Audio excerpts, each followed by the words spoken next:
Alhamdulillah, wa salatu wa salamu ala Rasulillah wa ala alihi wa sahbihi wa mawala. This is the second part of Al-Wajiz, which is second part of the transaction, and it's from the book of Al-Wajiz. And as I said from the beginning, that there were so many people asking me to educate them regarding the transactions. And this is a topic, not everybody can really swim into it. It's a deep ocean. The person who wants to swim in it has to be a very skillful swimmer. And it amazes me that they're asking about these issues and then they don't really attend the class. So I do apologize to them that if they're going to ask me later on about something, and I would say to them, I cannot answer you, brother. You have to come to the class and learn your deen and learn whether this what you're doing is halal or haram. Because there are lots of things in the market at the moment. There are lots of businesses that you need to know whether it's halal or haram. So you cannot just every time that you are indulging into a business and already you have made lots of profit and then you say, oh, is it halal or haram? So if you are genuine about what you are asking about, then you need to sit in the classes. This is from where the traps of the shaitan. Shaitan would like the person to be ignorant all the time. So I'm pretty sure that if I was announcing here today or tonight, there was an entertainment of something that the person likes, like somebody jumping up and down or acrobatics, you'll find the number is not 25 people. You'll find a lot of people have double, triple. So for the brothers, when they say that we blame the people of knowledge, they're not really teaching us. No, the blame is not the people of the knowledge. It's the blame on the people who are receiving. They're not really keen to learn their deen. And learning the religion is not really something which is, it's something that was entertaining. It's actually needs patience. You have to sit and start taking notes and all of that. And that's how you're going to save yourself from the hellfire. I had so many questions regarding the business. The amount of the questions, it does not reflect the amount of people who are learning this. So if anybody's going to ask me any transaction from today, I will refer him to the classes. They have to come to the classes and show dedication and seriousness. As I said, this is a topic that lots of people would, even students of knowledge would avoid to talk about it because he needs to be a very well versed into it to talk about it because it involves things which is practical issues day in, day out. طيب, we have the last thing that we talked about was the title, which is to encouragement in earning early, or to ask for the earnings as early as you can. So please start now with short introduction, ya Ismail. Don't make khutbat al-hajj, just short introduction and go ahead with the title, please. Bismillah walhamdulillah wa salatu wa salamu ala rasulillah wa ala alihi wa sahbihi ajma'in. Amma ba'd. Tonight on the 30th of Dhul Hijjah in the year 1441, corresponding to the 14th of August in the year 2020, we are in the concise presentation of the Fiqh on page 459, chapter Business Transactions, subchapter Encouragement to seek one's livelihood early in the morning. Sakhar al-Ghamidi said that the Messenger of Allah sallallahu alayhi wasallam said, "O Allah, bless my nation in its early hours." Yeah, the Prophet sallallahu alaihi wasallam, he said, Allah had blessed for my ummah the early earnings, to take the livelihoods or to earn your livelihoods in the morning. And also we have another hadith which is in Sunan Abi Dawood, which is authentic, that whenever the Prophet ﷺ, he would send an army, he would send them at the beginning of the day, early Fajr. And Sakhr, this one, he was a merchant, he was a trader, he is a businessman.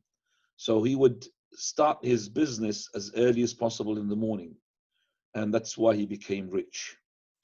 And I know for a fact there was a person whom is a friend of mine who had made a fortune out of car selling. He told me what he was doing. He said, and this is back in the days where there was no internet, and for selling cars, the target for that is the Auto Trader. An Auto Trader is a magazine or something that would be produced every Arbi'a, Wednesday. So he would go to the news agent as early as 7 o'clock or 6:30, some of them they open, and he gets the first auto trader, and straight away he will go and hunt for the bargains, and then he would call these people in the morning, the first one to call, and he will book a appointment to view, and then he will go and buy 1 car or 2 cars sometimes every week, and he made a fortune out of that. And that reminded me of this hadith of the Prophet ﷺ. He said, "Burika li ummati fi bukuriha." Allah had put blessings for you in the earnings that you do in the early mornings, where everybody's asleep. Right, going into the following title. What one should say upon entering the marketplace. Salim ibn Abdullah ibn Umar narrated from his father, on the authority of his grandfather, that the Messenger of Allah sallallahu alayhi wasallam said, "Whoever says the following upon entering the marketplace, La ilaha illallah wahdahu la sharika lah, lahul mulku wa lahul hamdu, yuhyi wa yumitu, wa huwa hayyun la yamut, biyadihi al-khayru kulluh, wa huwa ala kulli shay'in qadir." The translation of which being, there is none worthy of worship except Allah alone, without any partner with him. For him is the dominion, and to him is the praise. He gives life, and he brings about death. He is the living, and he does not die. In his hand is all good, and he has power over all things. Then Allah will record for him 1 million good deeds, and erase from him 1 million evil deeds, and will build for him a house in paradise. Okay, this title basically talks about what the person says when he enters the market.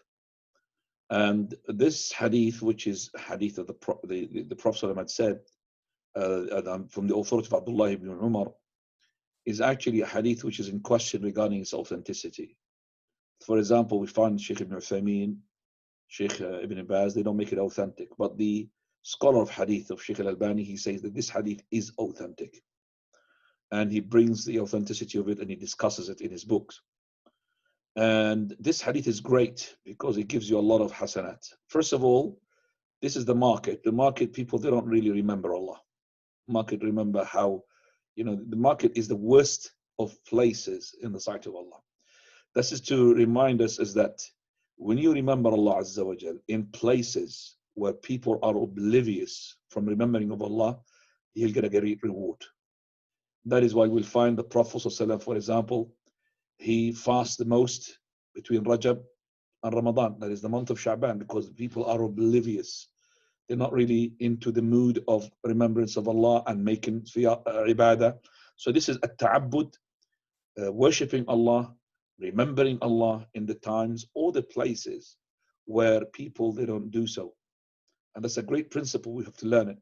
So in the market, people, they're not really sort of keen to make any sort of ibadah or remembrance of Allah, because they are, looking here and around, searching for a prophet, or searching even, wal'idhu billah, for fahisha, looking at the women or all of this.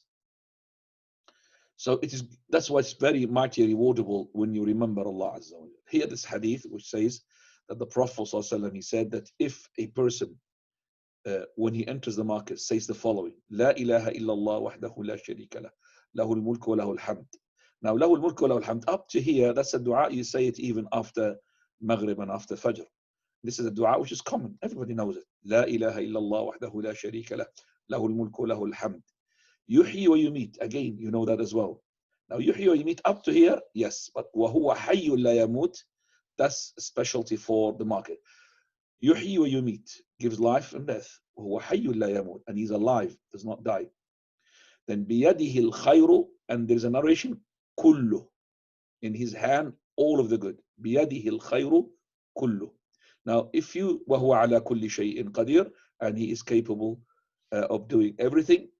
If you say this, he said, you're going to get million hasana. Prophet ﷺ doesn't know the word million, and not know the companions, this word million. What do they know? Alf, 1,000 of 1,000. That's why the translator needed a million. 1,000 of 1,000 to 6 zeros, well, 1 million. But they don't know the word million. You will be given 1,000, which is a million hasana, and 1,000 million sayyi'ah will be removed. And then the hadith says, Bana lahu baytan fil jannah. and also Allah will build him a house, a palace in paradise. There's another relation as well. He will be elevated 1,000 darajah, that is 1 million rank. He will be elevated 1 million rank in paradise. That's as well a hadith which is authentic from a different narration. طيب, so we have understand now, alhamdulillah, and we understood that it is a great rewardable act just to remember Allah Azza wa Jal in the market and say that dua. Very easy dua. As I said, it's got so many common similar things to the dua that you say in Adhkar al-Sabah, in Adhkar al-Masa, and after Fajr and after Maghrib. Naam. Allah has made trade permissible. The basic ruling concerning business transactions is that they are all permissible as long as they are done with the approval of the two parties and they have not been explicitly prohibited by the lawgiver. So basically, this is a principle. All types of transactions, the default of it is to be halal, as long as the person who is selling and the person who is buying, they are in mutual sort of agreement, and also that the Sharia, Allah Azza wa Jalla, His Messenger, did not prohibit such a transaction. So if Allah did not prohibit it, and if both are in agreement, the buyer and the seller, then the transaction is to be halal. So basically, the amount of or number of types of transactions which is halal are uncountable, too many to be counted. So that's why now the author, unlike other authors, they will focus upon what is prohibited, because what is prohibited is limited, and what is legal and allowed is unlimited. Too many. That's why we're coming now with too many names of too many transactions. Some of them halal, some of them haram. So that's now we're going to talk about those one which are haram. And this here is not just a type or a certain type. Some of them are a principle, like the first one. This one, first one underneath which, and lots of it, lots of transaction is based upon it. So if we understand this, we'll be able to solve lots of matters. So let's just go to the first one, Bay'ul Gharar. Go. What Business transactions forbidden by the lawgiver. So here, what he said, forbidden transactions. Okay, by Allah Azza wa Jal. He brought us the one which is prohibited. Fadl. Number one, overly risky transactions. So this refers overly. I have to take it easy because they are really concept. So to make the speech very slower. Overly risky transaction. So risky, but it's overly risky. I mean, sometimes there's risk, but the risk is unavoidable. We're going to see that. But this is overly risky. So this risky, Sharia forbids and prohibits. So we're going to see lots of examples for that. Go ahead. This refers to any transaction containing unknown quantities or qualities, or containing great risk or gambling. So basically, uncertain quantity, we don't know. So there's a winner and a loser, basically, in that one. On quality as well, and in terms as well, this is basically like gambling. So there will be a winner and there will be a loser, because there's a big possibility that somebody will be winning and somebody will be losing. And that's not the case. When you buy something, there's no such thing winning. So for example, when I bought, like for example, a laptop, okay, there is no such thing as winning and losing. And I wanted the laptop, and the person who was manufacturing or sold the laptop, he made his money. So both of us, we were having a mutual interest here. But in terms of the thing that you are buying, selling something, that you are selling it, and in a way that there is a big risk, okay, either you're going to lose or win. That's the one which is prohibited, as we're going to see, inshallah. طيب, Hadith Abi Hurairah. تفضل. Abu Hurairah said that the Messenger of Allah sallallahu alayhi wasallam prohibited bay' al-hasa and overly risky transactions. Right. Bay' al-hasa, an overly risky transaction. Did he translate what is al-hasa, please, in English? No. Okay. Well, it's going to come, inshallah, bay' al-hasa. I'm going to see, inshallah. First of all, this is... There's a footnote there, Shaykhana, in the book. That's what I'm just saying. I'm asking, but... number 16, Ismail, at the bottom, Habib. We would like you to prepare next time, inshallah. Jazakallah khair. Ismail, can you read that, please? Okay. Footnote, Jazakallah. Prepare next time, This, because I knew that it has to be the translation. So I don't have the English book in front of me. Fadl ya habibi. this is where one says, for example, throw this pebble, and wherever merchandise it lands on is yours for such and such price. Again, this type of sale is not valid due to the ignorance and risk involved. Right. Okay, we will gonna, inshallah, talk about the Bay' al-Hasa in details, because there is more than one way of doing it. Okay, so Bay' al-Hasa is actually of 3 types. So we'll see them, inshallah, under the Bay' al-Hasa, which is, I think, maybe in 2 pages, maybe in your book, Bay' al-Hasa, which is throwing the hasa. Okay, so this is like, for example, let's say I'm buying a land, and I'm saying that, okay, I will offer £10,000 for the land of yours, which is as much as far as my throw. So if I throw, for example, that is, and because I'm a good thrower, and maybe the wind is helping me, okay, and then my stone traveled a lot, so I will be buying a lot of land, because that throw will be big land, so I will be winning and he will be losing. But if I was a weaker person, or maybe I was strong, but the wind came against me, and I was, they call it unlucky, unfortunate, okay, and then the stone landed very close, then he will be winning, because I will be purchasing just small land for that particular money I have offered, okay. So that's Bay' al-Hasa. And then he said Bay' al-Gharar. Bay' al-Gharar, which is the overly risky, okay. Now here, in this hadith of Abu Hurairah, we're going to be, inshallah, discussing what is the benefit from hadith Abu Hurairah. Number one, what we understand from hadith Abu Hurairah, that it is prohibited to make Bay' al-Hasa, which we will explain it with more details. I'll give you an example. Also, that the Prophet ﷺ, he had made this prohibition to be, which is, he forbade, it's prohibited, that means haram. So when we find a prohibition from the Prophet ﷺ for certain something, for certain thing, then there is a haram involved here. So we have learned here that al-asl, the default of prohibition, is that it is haram, and you will be sinned if you do it. That's the default of that. Okay. Also, we learn from this that this tahrim, it will entail as well the invalidation. Because it is haram, such a transaction is invalid. Always we say, النهي يقتضي الفساد. Prohibition entails invalidation of the transaction. So when Allah subhanahu wa ta'ala prohibited selling and buying by a man during the khutbah al-Jumu'ah, Salat al-Jumu'ah, okay, then this transaction, if it's been done, then it is sinful and it is invalid. It will not go through. Right. So here, Bay' al-Hasa, the throwing of the stone, it entails sin and invalidation. Now, if they were to be ignorant regarding such a transaction, then they will not be sinned, but still the transaction is invalid. Again, if they both of them, they were ignorant, they didn't know this is haram, so they are, in sin-wise, they are immune. I mean, they are not going to be sinful because ignorance comes in here.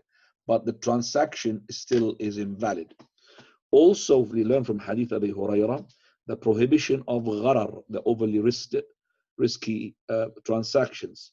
Okay, which we will, gharar is a lot. And also we learn that the Prophet ﷺ is being given the, as well, he is being given the eloquent speech. And that is when he has made the gharar to be referring onto the hasa. That's in balagha, we call it eloquent speech.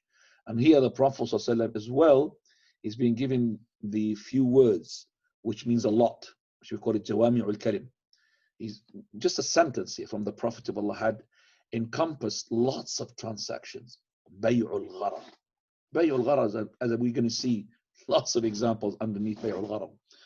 طيب. Also, we find that why Bay'ul gharar is invalid and is being prohibited.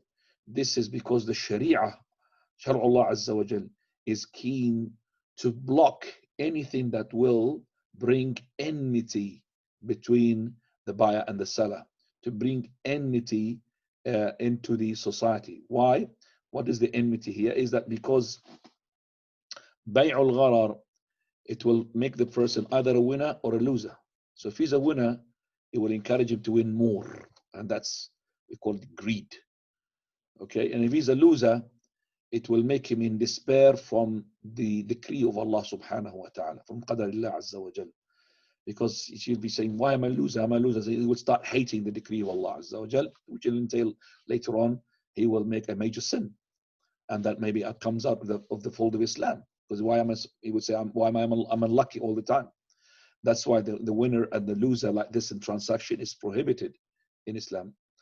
And also the Islam's keenness in this hadith, that is to block greed, to block devouring the wealth of somebody without due right. Right, let's go now to what Al-Imam An-Nawawi says, rahimahullah, in Sharh Muslim, explanation of Sahih Imam Muslim. Now, in his commentary to Sahih Muslim, volume 10, page 156, Imam An-Nawawi wrote, "The prohibition of overly risky transactions is a great principle of the principles of business transactions. For this reason, Muslim presented this hadith first. Countless other issues are covered by it, such as the sale of a runaway slave, of something that..." Take it easy, take it easy. So, in such a way, in such example, he says, first of all, he says, Imam Muslim, he put it, okay, as the first hadith in this chapter is called transactions, which is the prohibition of overly risky transactions. And he says, under which lots of types will come in. He says an example, bay'ul abiq, that is to sell the runaway slave. Here, the runaway slave, why am I selling? Why? Basically, let's say you have a slave. Slave is a property, and you own him. And this slave, he ran away. So you might sell it now for somebody. You want a slave, okay? Then you'll give him for first of all a cheap price. Why a cheap price? Because he ran away. It's not, if he was under your possession, of course you're gonna ask for more money for him. But because he ran away, okay, let's say it cost about £1,000. Okay, brother, 50%, 500. So £500. Now, if that guy who is the buyer was able to catch him, he's a winner, because this guy cost about £1,000. He made a profit of 500. So the guy here is the one who's selling it, is a loser, and the buyer is a winner. But if this guy paid 500 and he tried his best to catch with this runaway slave, and he did not catch him, so he lost 500 basically. And this guy is a winner because he got 500 for nothing. That's why Sharia came to block that. Second example, please. Or of something, or the sale of something that does not exist. Something does not exist. For example, I am selling you the baby cup of the she camel. So my she camel is pregnant. I'm not selling you the she camel. I'm selling you the baby of that she camel. That it doesn't exist. Even if he is inside, I could see the womb, but the womb could be, it's just, maybe he's got some wind inside. It's not really a baby. It's not a cup. So I'm selling something which doesn't exist. So selling the non-existence is not allowed. And we're going to come to that. Bay'u habl al-habla. Habl al-habla, that means what is inside the fetus, inside the pregnant camel or something like this. They used to do it in the Arabs. Not even to the second generation. I'm selling you the baby camel of the pregnant she camel of the pregnant she camel. 2 generations. So you have to wait. Maybe this she camel gonna impregnate it to impregnate it. So she's gonna deliver, and that the baby's gonna go grow up and then deliver again. Subhanallah. This is how so that they would gamble, and then of course they would pay a very little price. Very little price. Either he will win and that camel will come, or he will lose. Another person will win because the camel died, or something had happened to him, or was not even there in the first place. Third one. Or the sale of something unknown. Something unknown. I don't know what it is. So I am selling you something which you don't know what it is. You don't know whether it is a human being or an animal, whether it's a cucumber, whether it is, I'm just selling you something. I'm selling you what is coming out of the door. You don't know what is coming out of the door. So whatever comes out of the door, okay, I'm selling you. Okay, or I'm selling you what I'm throwing onto my hand. You don't know what's in my hand.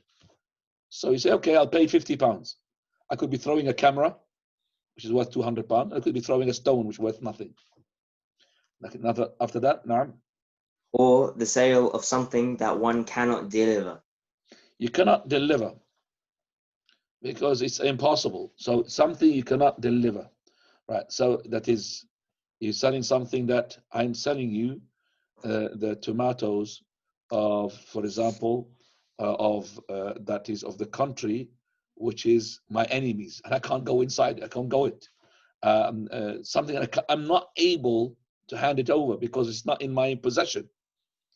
It's not in my possession. How can I do that? I'll give you a proper example for that. They used to Arabic to do this, which is the runaway, okay, as well, camel. I'm selling you that runaway camel. So I'm not able to give it to you. So you have to go and get for it. Go and run for it. Runaway camel. If I'm selling you a camel which is in the posture, yeah, you could see him. Yes, no problem, because you could see him. But a camel which is run away, I'm not able to give it to you. Okay, so that's as well is not allowed. Go ahead. Or the sale of something that is not completely owned by the seller. Okay, so if I'm not owner of the seller, either I'm going to be an attorney. Yes, no problem. But if I'm not I'm an owner of the seller, how can I sell you something which is not, I'm not the proper owner? So I'm selling you the car of somebody who does not belong to me. How can I do that? Unless that person gave me permission to be a representative of his. We'll come inshallah and do. Okay, or the sale of the fish in a large body of water. A large body, when that means selling you the fish in the ocean. How can you sell me the fish in the ocean? Okay, selling you the fish of the beach in Slough. Sorry, in Brighton. How can you do that? But if it was a limited or like a fish farm, yes, because it's limited. I could see the pool where the fish is. You could sell me that because I know there's a fish there, but not something that I'm not able to, I can't really hand it over, and I don't know how many, because it's impossible. Now, or the sale of the milk in an animal's udder. Okay, the sale of the milk as well, because the milk there, it could be, it could be milk and it could be no milk, because I don't know how much is in the udder. I could be a winner, could be a loser. So it could be the udder really is swollen and it looks like full of milk, but it's not. Okay, so that's as well comes under that. We have another example which has been mentioned here, the pigeons. So if I'm selling the pigeons, I'm selling you the pigeons which are flying here. Okay, that pigeon, if they are my pigeons, and I know for a fact they do have this habit of going back to where they come from, which is my nest and whatever I build for them, and no problem. Otherwise, I can't sell that because I don't know whether they're going to come back or not. And now, or the sale of the fetus in an animal. Same thing we just talked about, yes, and? Or the sale of an unspecified part of a heap. What does that mean in English? Specified part of a heap.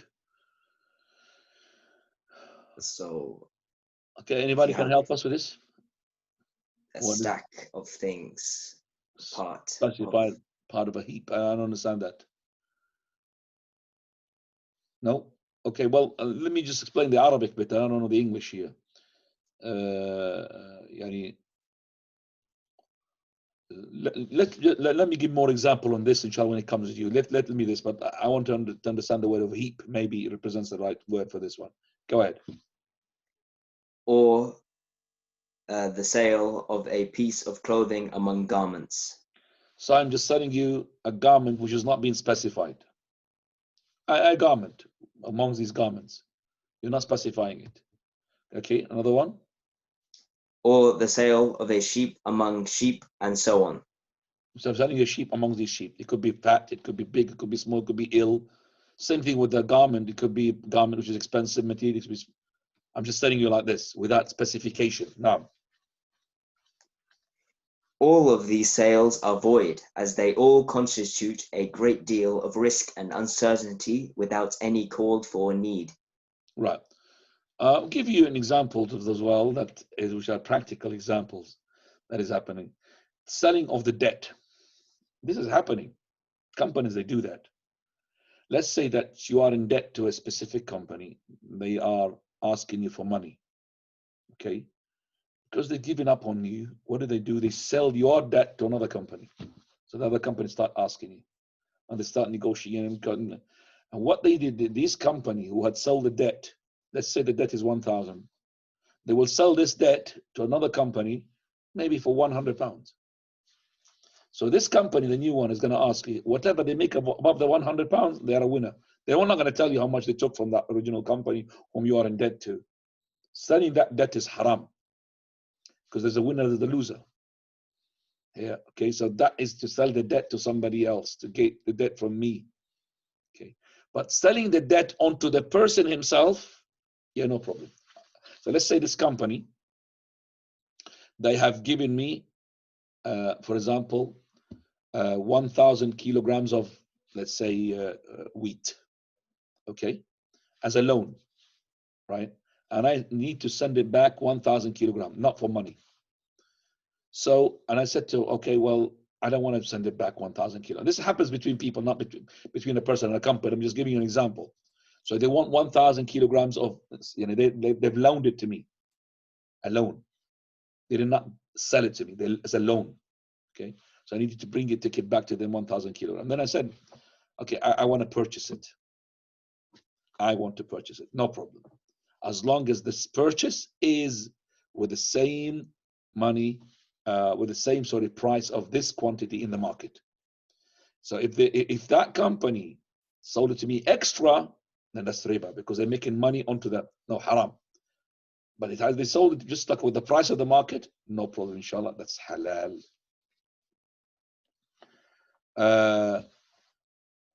طيب.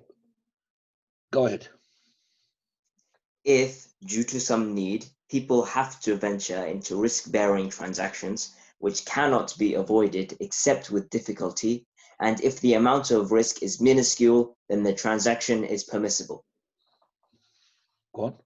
Thus, for example, Muslims all agree that it is permissible to buy a stuffed dish even if one does not see what it is stuffed with, while the stuffed dish. But that's what it says. Stuffed dish. It's not dish, it's stuffed. Like, for example, the coconut. Or, for example, the chestnut. Okay, what is stuffed inside? Go on, yes? While if one were to buy the stuffing by itself, it would not be permissible. Yeah, because this chestnut, for example, it comes like, I sell it. I don't know what's inside it because, I sell it in quantity. Nobody would just say, come to the, for example, let's say in Tesco and start breaking them to go and buy what's inside. So we sell it because that risk cannot be avoided. I'll give you an example. Watermelon. We buy watermelon, isn't it? Some of it comes sweet, some of it unsweet. Some of it comes really nice and red, some of it really white and bitter. Okay, that risk is acceptable because it's first of all minimum. Okay, you're allowed to, in our countries, to buy it with, we call it on the cut. So you say to him, okay, I want you to cut it for me. If it's red, I see it red, then I'll buy it. Yeah, no problem. This is called al-Muslimuna inda shurutihim. The Muslims abide with their conditions. This is a shart. As long as this shart, this condition does not make halal haram, haram halal, it's allowed. Let's say, for example, in our country, this happens that he's got a pile of watermelons, and in front of everybody was buying. He took one of the watermelons just like randomly, took one, and he opened it and he showed it to everybody, really red, nice and red, and he put it back. Okay, and the people started buying because he took a sample randomly, so everyone started buying. If one of the people had found that what he bought is white and bitter, he's allowed to return it back. Why? Because even though there was condition, the condition was not with the words, the condition was the actions. He gave us samples in front of everybody, showed it to everybody. Look at that. And if that as well been known to as a custom, as a habit in everybody, that if I buy, watermelon from you, it has to be red, then I'm entitled to go back and say to you, this watermelon is rubbish. Look, it's white, bitter. Okay, then you're entitled to go. In our countries, we have a season for selling watermelon. And that season comes in the summer. So we'll have tents being built on top, on the streets. Each farm will have us. And they start putting a lot of quantities of watermelon. And you come and buy it very cheap, very cheap. I'm talking about this big watermelon like this would cost about £2-3. That's it. Massive one. Okay, even less sometimes when it comes. So that's what I'm just saying, that if the Muslims have made a condition, yes. So sometimes there is no condition. So you buy it. That's called, we call it that, without you asking whether it's white or red, and you took it. Khalas. That's a risk, which is, it's a risk that is, it's no knowing. You can't avoid it. Another beautiful example as well, when you buy a house, okay? When you buy a house, you do your best to go and send the company to go and see, and they'll measure and they will see the water moisture and everything, yes? But no way, for example, you will say to them, okay, before I buy it, I need to know the foundation. I mean, what is that? So I'm going to dig the foundation, the house will fall down. The house will fall down. So I will take the house with this risk, which is the foundation is not strong, but this is not overly risk. This is small risk, unavoidable. Because I know that if I'm going to expose the foundation, I'm going to make damage to the house. Unless the house shows some hints or signs that the foundation is not right. So now I'll say to you, brother, I can't buy that house unless I check on the foundation, because it could tell that the house is not really steady. That's something else, yes. But normally this is the case when we check the house, and when we buy the houses, the company will send somebody go and measure this and measure that, but they don't really go and dig with a compressor onto the foundation to find out if it's a strong house or not. They don't do that. So that's an example. Sheikh Islam Taymiyyah regarding, for example, selling, the onion. The onion, I don't know if you've seen it when it grows, the part of it is inside the ground. Part of it is inside. You only see what the leaves outside. So this person wants to buy, from a farm, okay? And, we can't just say to him, well, bring it out. Well, he could, but he wants to sell it. You take it out. And is it allowed? Yes. Sheikh Islam says it's allowed as long as the person who's buying it is an experienced person. Because experienced person, the expert, he will know from the leaves generally that this is a healthy onion. You'll find some 1 or 2 or a percentage, very low percentage of it was not really consumable, but most of it will be good. So expertise, yes, because he will know and he will buy. Otherwise, if it is not expertise, he's not allowed to buy unless he sees it, because you don't know what is in the ground. طيب. Also, these shops, they go £1 world, £1 shop, and £2 shop, and okay, you find everything £2. That's no problem. Okay, there's no winning and losing, because these guys, they know what they're bringing. They're not going to bring you, for example, a laptop and they say £1. No, they're bringing things there where most of the profits there, it could be either very little or some of it's big. So depending upon, so they bring, and they will as well make a contract with the factory to produce for them, let's say, a specific shampoos which is not as quality-wise or quantity-wise of that shampoo which is being sold in the market. So they make it £1, no problem. So everything there, and everybody can see it, and he's got the choice to buy it. It's not something that's winning and losing in there. Now, go ahead. You should realize that the mulamasa transaction, this is when the seller tells the buyer, for example, any garment you touched is yours for such and such. The munabada transaction, this is where the seller tells the buyer, any garment you fling to me is yours for such and such price. The sale of an animal before it is born, the hasah transaction, stud fees, and other transactions concerning which there is a particular text are all included under the general category of the prohibition of overly risky transactions. But they have been mentioned separately and prohibited specifically because they were types of transactions that were well known in the pre-Islamic days of ignorance. Is ملامسة mentioned here, منابذة mentioned here, حبل حبلة, بيع الحصى, عسب الفحل. All of them, they will be entitled now, subtitled on each one. So I'll explain them inshallah. Which is the ملامسة. This is, an Arab used to do that. And منابذة used to do that. And عسب الفحل, stud fees as well. And also بيع الحصى, the throwing of the stone, sales, all of that will be explained inshallah. Let's go to the first one. جزاك الله خيرا. بيع الملامسة والمنابذة. نعم. The mulamasa transaction and the munabadha transaction. Abu Hurairah said, two types of transactions were prohibited, al-mulamasa and al-munabadha. Mulamasa is where each party touches the garment of the other without inspecting it. Munabadha is where each flings a garment to the other and neither of them looks at the garment of the other. Okay. So basically, in the Arab, you see it like this. He goes to the shop, okay? And then he would say, okay, whatever your hand touches, that's yours for the such and such price. So we'll give, for example, okay, I'm going to pay 50 pounds. Okay, 50 pounds. You got one chance, that's it. You look at the colors. If you touched one, that's yours. So you could be touching one which is worth 50, okay? Or worth less than 50, a lot. Okay, that means you're a loser. You lost money. Or you touch something which is, mashallah, costs 100 pounds. So the buyer would be a loser. Okay, that's called touching, right? That's, so I would tell you this as soon as you touch it. The same thing of flinging. So he says to him, okay, I will sell you, you pay 50 pounds. Okay, 50 pounds to the shop. So whatever I fling for you, you take it.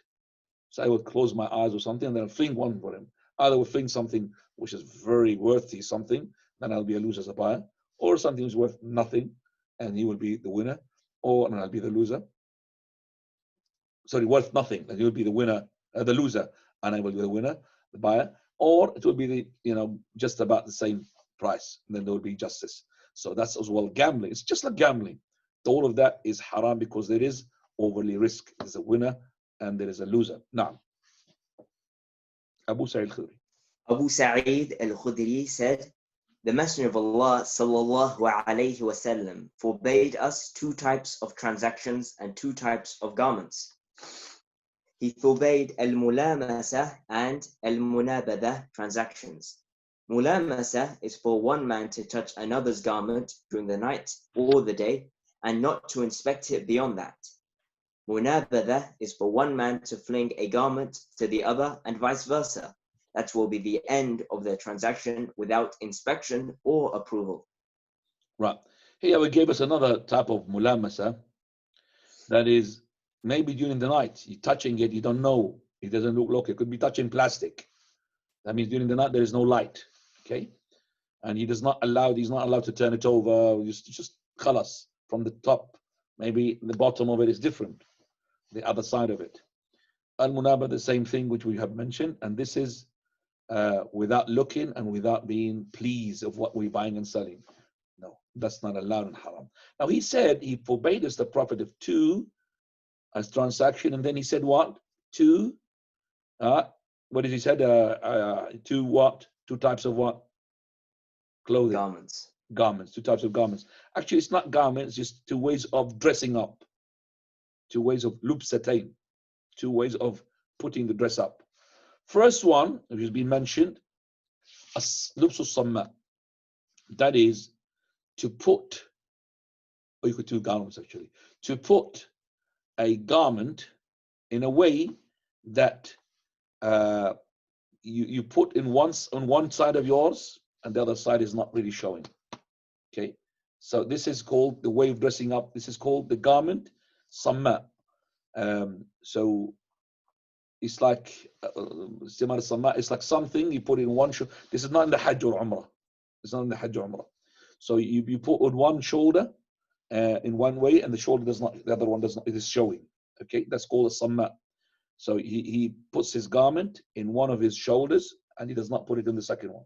Second one, which is the second type of wearing which is prohibited, is the habwa.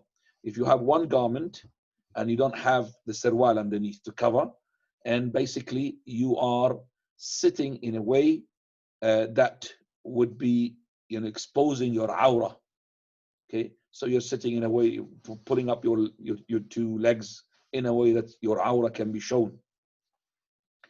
In Silsila Sahih Sheikh Al-Albani 2394, also he says, the Prophet of Allah, he said that وَأَكْلَتَيْن, he prohibits us from two ways of eating. So we have two ways of dressing up, two ways of eating. So two ways of transactions, two ways of eating, and two ways of dressing up. What are the two ways of eating? That is to sit on a ma'idah, on a table where alcohol is being drank. And that is regardless whether you drink or not. Somebody else is drinking. You're not allowed. Second one is to eat while you are on your belly. So you are stretching on your belly and you start eating as well. That is prohibited. Right. Now, second one. Number 2, selling the unborn fetus. Ibn Umar said, the people of the days of ignorance used to sell camel's meat all the way to the extent of Habal al-Habla. And Habal al-Habla is the offspring of the present pregnant camel becoming pregnant in the future. The Prophet ﷺ forbade that. So here we find three ways of doing this. Number one is prohibition of selling what is inside the womb of the she camel or the she sheep. Okay, because we don't know whether it is, as I said, pregnancy, could be air. Okay, and we don't know, maybe he's alive or dead inside. Okay, we don't know if he's complete in his features. Maybe he's missing an eye or leg, whatever. We don't know. Second way is that, second one which is prohibited as well here, is that what is in the belly, okay, of the she camel. So the she camel's got a baby. So I'm not buying that baby, I'm buying the baby of that baby. So the baby has to grow up and then get impregnated, and then we can become a she camel or a sheep, and then the one which is inside her when she gets pregnant. Also, that is, subhanAllah, far-fetched. The third one, which is, that is to sell something and to postpone the payment, okay, until the she camel is to be delivering the baby as well. This is one of the ways of doing it. In the Arab used to do it. So I'm selling you something, okay, and you have your payment is deferred until that baby camel is produced. Baby camel could produce straight away, or it could be not produced. You have to wait for another impregnation to get another. So he will be deferred with a payment. And that is none as allowed as well. Right, coming to the third one. Al-Hasa transaction. Abu Huraira said that the Messenger of Allah ﷺ prohibited bay' al-Hasa and overly risky transactions. Imam al-Nawawi wrote in his commentary to Sahih Muslim, volume 10, page 156, there are three interpretations to the meaning of bay' al-Hasa. The first is for a person to say, I will sell to you the garments upon which these pebbles I throw land on. Or, I sell to you the land from here until where the pebbles land. Or, for example, from the sheep, whatever the stone falls onto it. So here, I am buying, for example, let's say, this happens in the, when you pay money as well, and you start shooting something in the fun fairs, and you don't know what we're shooting. It could be something expensive, it could be something cheap. That's gambling. All of that is gambling. The same thing, these hook machines, they don't know what's hooking. You're going to be hooking something cheap or hooking, okay, that's all of it gambling. So this is like bay' al-hasa. I'm selling you for £50 whatever you hit from the garments with your stone. I could be very good hitting it, the right sheep or the right nice clothes, or the sheep, the best sheep, I could hit that one. But he will not show you the sheep like that. He will put them together, so you don't know which one is which. You hit with your stone, you might hit a small sheep, so you have 50 pounds, it will be a loss because that's worth at 20 pounds. Or you could have big, massive sheep, 200 pounds, you're winning. And that's haram. Okay, that's the first thing. And also, the land, which we have told you, it depends on how strong you are and if the wind is with you. Okay, so I will tell you how much quantity of that land, the throw of yours. So that depends how much you're going to throw and how far you're going to throw, depending upon your strength and also upon the wind. Now, secondly, the second interpretation is that it is for a person to say, I have sold this to you, but you have an option to cancel until I throw these pebbles. That means you're not giving him time. So I'm selling you this. How much? Okay, I'm selling you this for 200 pounds, my mobile. But you don't have the chance. You have to say no if you don't want it. The moment I throw this, so I'm going to throw this stone. Okay, so from the time I threw the stone until the time it landed, this is the time for you to check whether you're not. So if you want it, then keep it. If you don't want it, you have to return it within that time, from the time and moment I threw the stone, because he doesn't want you to check. Okay, so it's a gamble. Either this phone is good or not good. It's a gamble. Third one. The third is that they allow the throwing of the pebbles to determine the sale, saying, if I hit this garment with a pebble, I will buy it from you for such and such. Otherwise, if I don't hit it, it's such and such. So I'm gonna, this garment, if I hit it, khalas, it will be cheap price, 50 pounds. If I don't hit it, then it will be 100 pounds. That's that's a gamble as well. So if I hit it, it's 50 pounds. So I'll be a winner. If I don't hit it, it will be 100 pounds. He will be a winner and I'll be a loser. All of that is gambling, all of it, overly risk. طيب عصب أو عصب فحل. تفضل. عصب الفحل stud fees. Stud fees. Ibn Umar said that the Prophet ﷺ forbade stud fees. What is the stud fees? This is the sperm of the male. Okay, the stud fees. Whether it is for renting or for selling, okay, it is not permissible. But it is permissible for the buyer to do this if he couldn't find an alternative, because he wants to impregnate his animals. Okay, it's like exactly when you have hijama. Hijama, you give the hajjam the fee, but the hajjam should not take that fee. Hajjam is the cutting hijama. Should not take the fees. He should, if he takes it for his fuel of his car, not to feed himself with it. Because kasb al-hijama khabith is no good, the earning of the hijama. Now, so the Prophet ﷺ, regarding the stud fees, he said the following hadith, and this is Sahih Muslim, this hadith. Prophet of Allah, he was asked, what is the right of the she-camels, or the camels, what are the rights? He said, the right of the camels is that if you sit in the water, to milk it, no problem, to milk that camel. And also to lend the stud fees of it. How do you lend it? You mean they lend the camel, the male, for the person who wants to have she-camels. He wants to have, these camels to impregnate the she-camels. And a man came to the Prophet ﷺ, he asked him about the stud fees, if he can really sell it. He told him off. Okay, but he said, if you want to honor, no problem. Okay, so honor, that means you gave me the camel for my she camels to. There's no money there involved or anything like this. But after I finish from the she camel, from the male camel, I sent it back to you, and I gave you a box of dates or whatever, jazakallah khairan, because you have helped me, but not for the price of it. Why the Prophet ﷺ forbade this? Because you see, if I'm going to rent it from you, this male camel, to impregnate my she camel, it's going to be for example, a week. I might pay for the rental for 1 week, but the male camel is not in the mood to impregnate the she camels. He doesn't want to. So he'll be losing that money for the 1 week. That's why it's not allowed.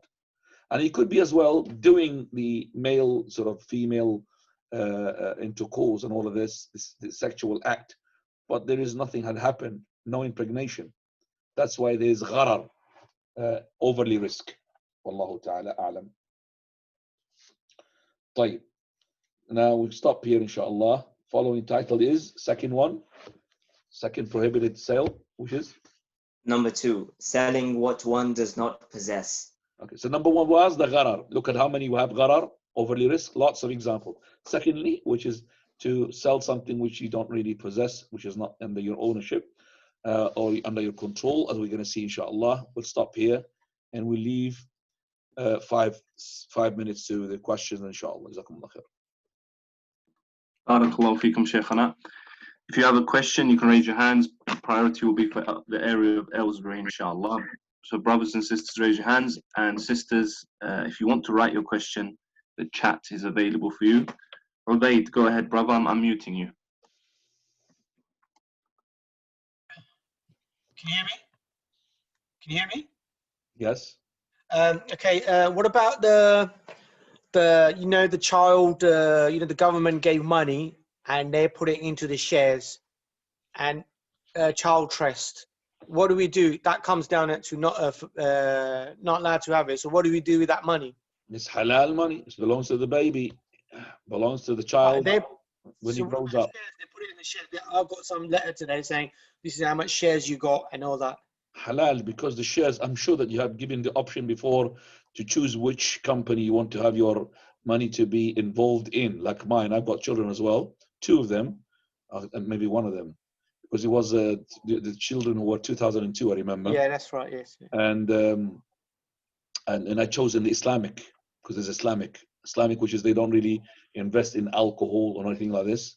Okay, and they said to us, if you want to add as a friend and us to add to it, no problem, up to a certain limit. Yes. Yeah. Okay, so it's halal, because stock market, stock exchange halal, as long as the company that you are making transaction with is halal, no problem, because they don't go with risky transactions. Okay. That's why where the profit will not be that much.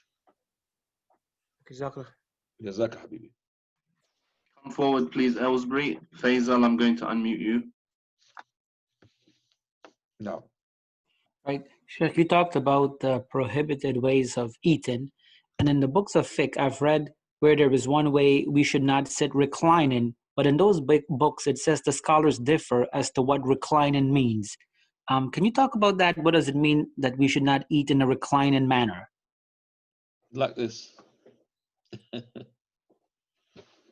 Okay. Thanks, Sheikh. Jazakallah khair.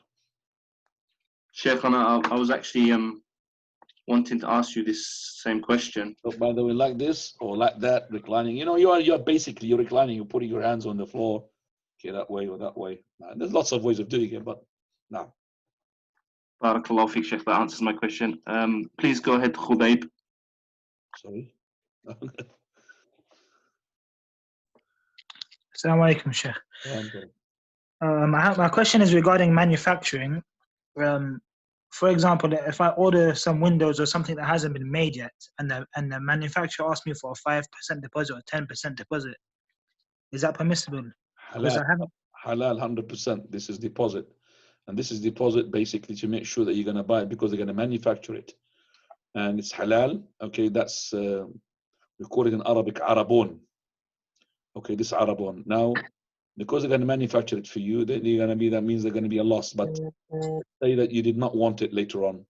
So al-muslimuna inda shurutihim, and if they made a condition that this is going to be gone because you have made them to lose that, so they made a condition that usually it's the case that there is no condition, and in a normal circumstance where we buy from a person. Okay, I said, so he's got this book, okay, and I want to purchase that book, and I said, brother, I don't have that money of the book. This is £5 of that book or that laptop, that particular laptop, which is cost about, let's say, £500. I paid, let's say, £50 an installment, and I said, keep that for me, I will buy it. So, and then after that, I changed my mind. Okay, is he entitled for the £50? That guy, the buyer, the seller, sorry. I would say it depends. See, if he thinks that, for example, a customer came and he asked for it, and he said to him, well, brother, it's been sold. Then he's entitled to take that money because he could assess his loss because of you had made a promise and he did not buy it. But if there was nothing of that, he's not entitled for that £50. He's not going to be punishing you. Or rather, well, take the £50 back because there's nobody came to even to buy it. No. Go ahead, please, Harif.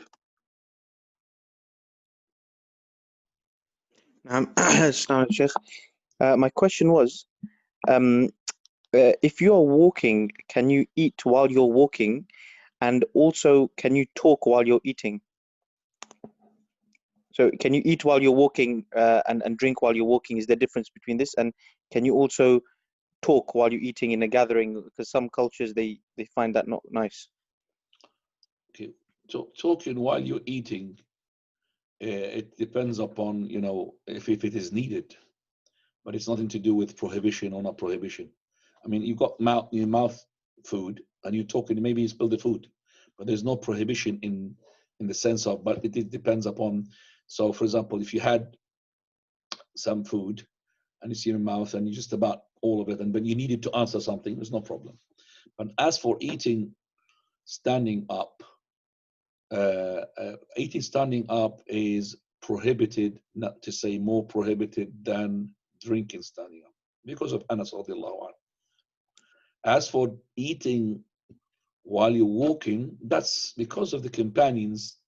They said that we were with the Prophet ﷺ eating while we are walking. That's why we say, if you are walking and you are eating, not to eat for the sake of, or to walk for the sake of eating. No. You're walking and you needed to eat while you're walking. That's an exception from eating standing up. But remember, you don't want to walk for the eating. No, you're walking and you had a sandwich, no problem. But if you're standing up, no, you have to sit down. So basically, the Sharia came to not to make you stop your walking for the food. So I gave you that concession. For the drinking, no, you have to sit down. There is no such thing drinking while you are walking. No. And this is hikmah of Allah subhanahu wa ta'ala. Barakallahu Fiqh, Sheikh. A sister wants to know if buying an unlimited minutes on your phone contract or buying an all-you-can-eat food buffet, are these allowed? The scholars had differed, but usually it is the case what you pay is roughly to what is being estimated. Okay, I mean, our Sheikh Ibn Fawzan, he did not really allow this, but the scholar, they said he's wrong, that the open buffet, because the open buffets, they are actually, they know what is the quantity. There's no such thing as called gharar. Okay, even if you are a very huge man and eat a lot. Okay, so there's no such thing as called gharar. So the open buffets is allowed. And what was the question again as well about? Unlimited minutes on their phone contract. Well, they already as well, they have calculated, they know, how many minutes you're going to be using as well. By the way, the minutes is just using air. And there's no any expense incurred upon them, if you understand me. He's telling you what already the tower is there, okay, the dish is there, so it doesn't matter how many minutes you're doing, not really. And they've got as well deals with other companies, okay, regarding of how many minutes when you call the company or the company calls you, they've got their own deal. So there's no such a thing as gharar because it is very minor. It's not a lot. No. Okay, I'm going to unmute Muhammad from Aylesbury. I need to. No, it's Oh, sorry, Sheikh. I have to. Inshallah. Jazakumullahu khairan. Subhanakallah bihamdik. Ashhadu an la ilaha illa anta astaghfiruka wa atubu ilaik. Inshallah. See you in 2 weeks' time regarding this topic. Bi idhnillah.